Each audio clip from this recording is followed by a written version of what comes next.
ఈయన మనం ఈ జిల్లా నుంచి ఒంగోలు నుంచి దామచర్ల జనార్దన్ గారు ఒక్కసారి ఎమ్మెల్యేగా గెలిస్తే కళాక్షేత్రం నిర్మింపజేశాడు. మొన్న ఇటీవల మేము అడగకుండానే ఎన్టీఆర్ కల్చరల్ అసోసియేషన్ వార్షికోత్సవం రోజు ఖచ్చితంగా నెక్స్ట్ మన ప్రభుత్వం రాగానే ఓపెన్ థియేటర్ కట్టిస్తానని చెప్పి ఆయన అన్నాడు. మేము ఎందుకంటే మేము అడగలేము. కళాకారులకు ఇది కట్టిన తర్వాత ఎంత కన్స్ట్రక్షన్కి వచ్చింది, ఎంత ఫ్రీగా వచ్చింది, ఎన్ని రోజులు ఎన్ని నెలలు వాడుకున్నాం అనేది కూడా ఒకసారి దృష్టిలో పెట్టుకోవాలి. వేరే వాళ్ళు విమర్శించట్లా, మీరు కూడా మీ మనసులో మాకు స్థానాలు ఇవ్వండి. కళాకారులు కూడా మీ మనసులో నుంచి మీరు చేసే సేవా కార్యక్రమంలో ఇది ఒక కార్యక్రమంగా భావించండి అంటున్నాం.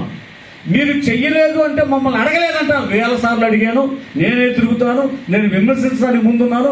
వాళ్ళిద్దరు చెరొక పార్టీలో ఉన్నారు. నేను ఏ పార్టీతో కలిసి పనిచేయడానికి, ఏ పార్టీ నేను విమర్శించడానికి నేను ఒకడున్నాను అనేది మీకు అందరికీ మరొకసారి చెప్తూ, భవిష్యత్తులో కళాకారుల కోసం కావలసినటువంటి వాటిని ప్రథమ పార్టీలుగా ఉన్న రాజకీయ పార్టీలుగా ఉన్న ఒంగోలు నుంచి ఎంతోమంది కళాకారులు నాటక రంగం నుంచి, చిత్రరంగం నుంచి, దేశం దిక్కుచు ఒంగోలు స్థాయి చూసేంత పెద్ద కళాకారులు ఒంగోలులో ఉన్నారు.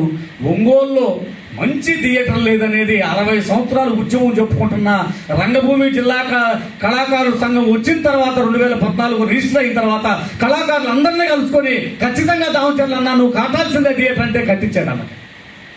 అంత ఐక్యంగా ముందుకు రండి. భవిష్యత్తులో కళారంగానికి బ్రతికించడానికి, ఒంగోలులో కళాకారుల కాలనీ ఏర్పాటు చేయడానికి, కళాకారులకి ప్రభుత్వం విరివిగా వాళ్ళు చేయగలిగినటువంటి సేవా కార్యక్రమంలో ప్రభుత్వం బ్రతుకుతూ కళాకారులు బ్రతికించే ప్రభుత్వాన్ని కోరుకొని అటువంటి ప్రతినిధులుగా కావాలని కోరుకుంటూ నాకు ఈ అవకాశం ఇచ్చిన మీకు, మరి కళాకారులందరి తరఫున నేను మాట్లాడాను తప్ప నా కోసం నేను మాట్లాడేదని, నేను కళాకారుడిగా మాట్లాడానని చెప్పి తెలియపరుచుకుంటూ, ఇప్పుడు మన కార్యక్రమానికి ముఖ్య అతిథులుగా విచ్చేసిన అన్నగారు స్పందన తెలియపరచవలసిందిగా